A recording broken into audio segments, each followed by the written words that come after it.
আসসালামু আলাইকুম ওয়ারাহমাতুল্লাহি ওয়াবারাকাতুহু। আজকে আমরা আলোচনা করব কোরআন মাজিদের একটি অত্যন্ত গুরুত্বপূর্ণ এবং সংক্ষিপ্ত সূরা নিয়ে, সূরা আল ইনশিরাহ। এই সূরাটি সূরা আশ-শারহ নামেও পরিচিত।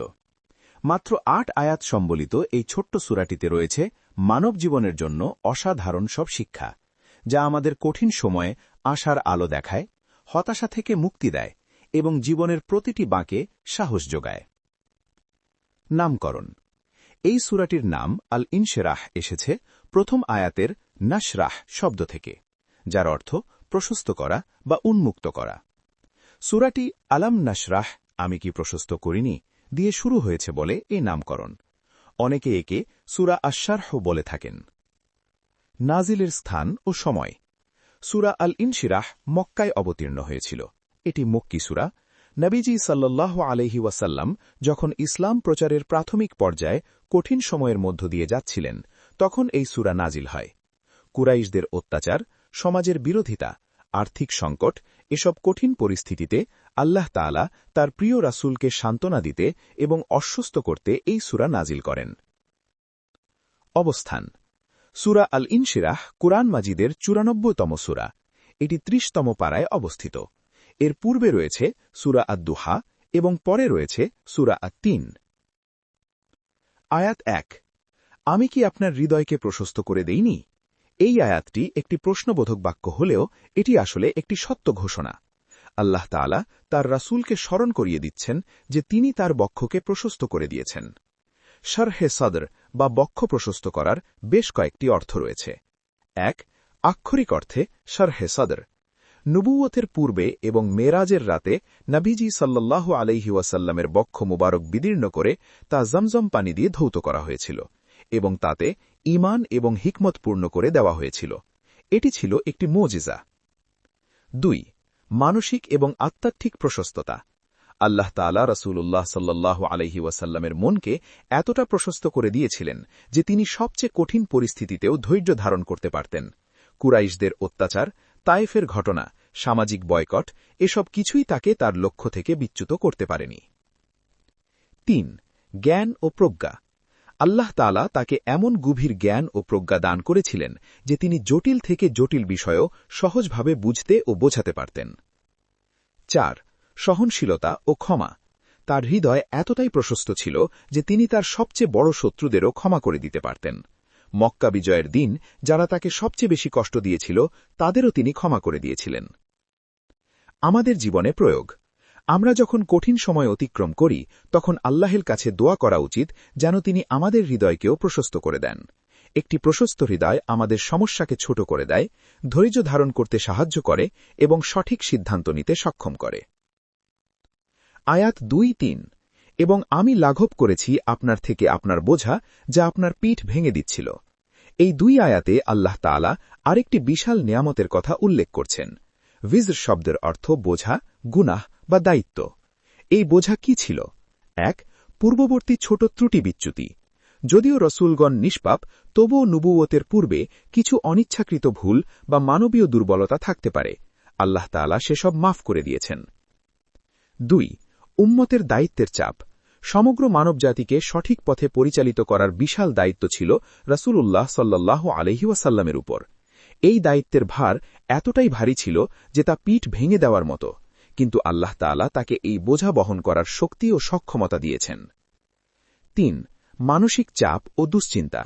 মানুষের হেদায়েতের জন্য গভীর চিন্তা, তাদের অবিশ্বাসে দুঃখ, এসব মানসিক চাপও একটি বড় বোঝা। আল্লাহ তাআলা এই বোঝাও হালকা করে দিয়েছেন।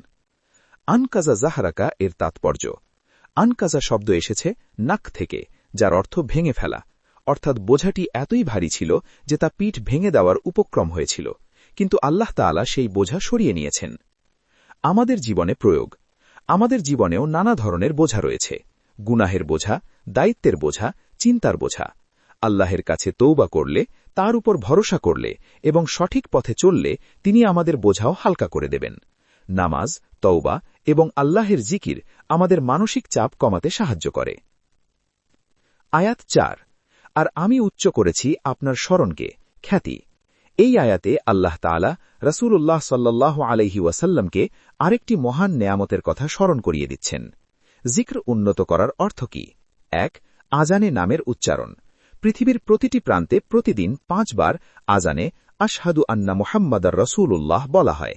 এভাবে প্রতিদিন কোটি কোটি মানুষের মুখে তার নাম উচ্চারিত হয়। 2. কালিমায় নাম। ঈমানের মূল ভিত্তি কালিমায় আল্লাহের নামের সাথে তার নামও রয়েছে, লা ইলাহা ইল্লাল্লাহু মুহাম্মাদুর রাসূলুল্লাহ। 3. নামাজে দরুদ। প্রতিটি নামাজে আত্তাহিয়াতু এবং দরুদে ইব্রাহিমে তার নাম উচ্চারিত হয়। একজন মুসলিম তার জীবনের লক্ষ্যবার তার নাম নেয়। 4. কিয়ামত পর্যন্ত স্মরণীয়। আল্লাহ তাআলা কুরআনকে হেফাজত করার প্রতিশ্রুতি দিয়েছেন। যতদিন কুরআন থাকবে ততদিন মুহাম্মদ সাল্লাল্লাহু আলাইহি ওয়াসাল্লামের নাম থাকবে। 5. সম্মান ও মর্যাদা। পৃথিবীর ইতিহাসে সবচেয়ে বেশি সম্মানিত, সবচেয়ে বেশি ভালোবাসা এবং সবচেয়ে বেশি অনুসৃত ব্যক্তি হলেন মুহাম্মদ সাল্লাল্লাহু আলাইহি ওয়াসাল্লাম। আমাদের জীবনে প্রয়োগ। এই আয়াত থেকে আমরা শিখি যে যে ব্যক্তি আল্লাহের সন্তুষ্টির জন্য কাজ করে, আল্লাহ তাআলা তার মর্যাদা বৃদ্ধি করেন। পার্থিব খ্যাতির পেছনে না ছুটে আমাদের উচিত আল্লাহের সন্তুষ্টি অর্জনের চেষ্টা করা, তাহলে আল্লাহ নিজেই আমাদের মর্যাদা বাড়িয়ে দেবেন। আয়াত 5. নিশ্চয় কষ্টের সাথে আছে সুখ।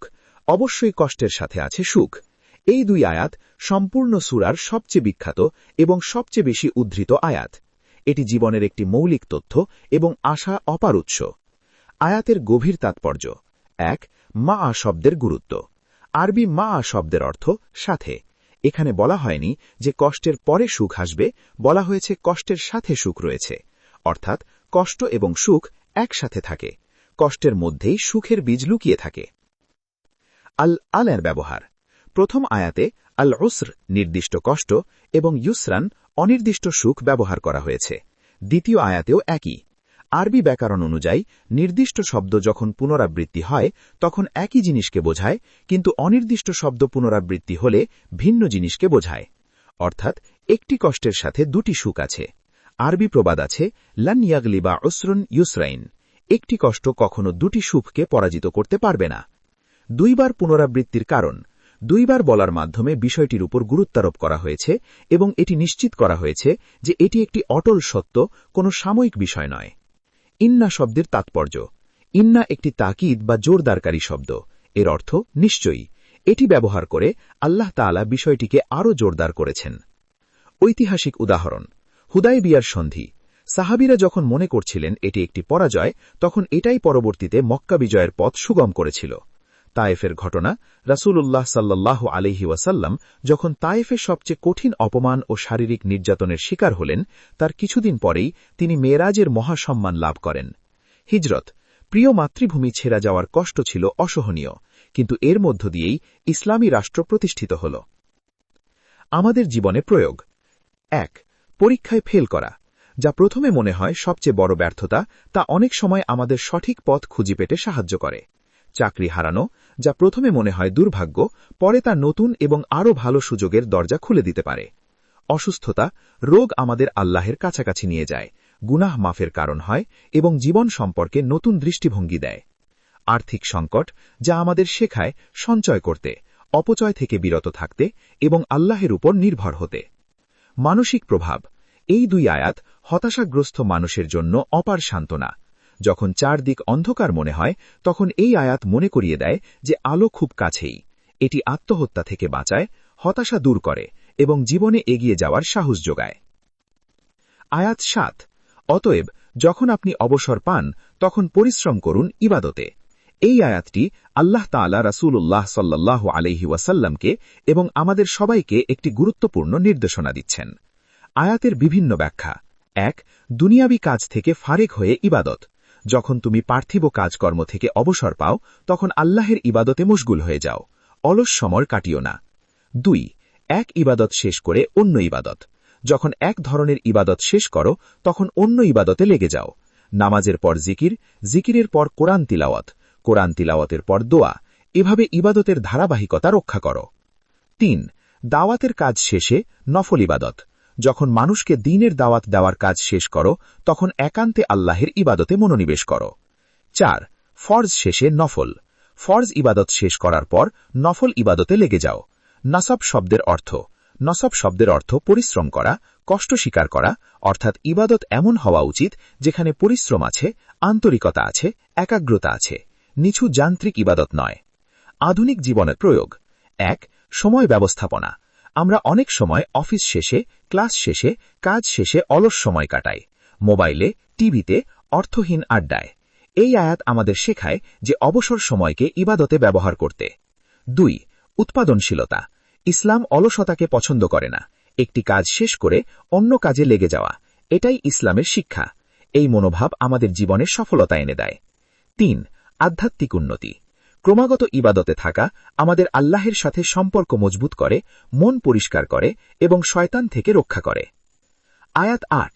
এবং আপনার রবের প্রতি মনোনিবেশ করুন। সূরার শেষ আয়াত এবং চূড়ান্ত নির্দেশনা।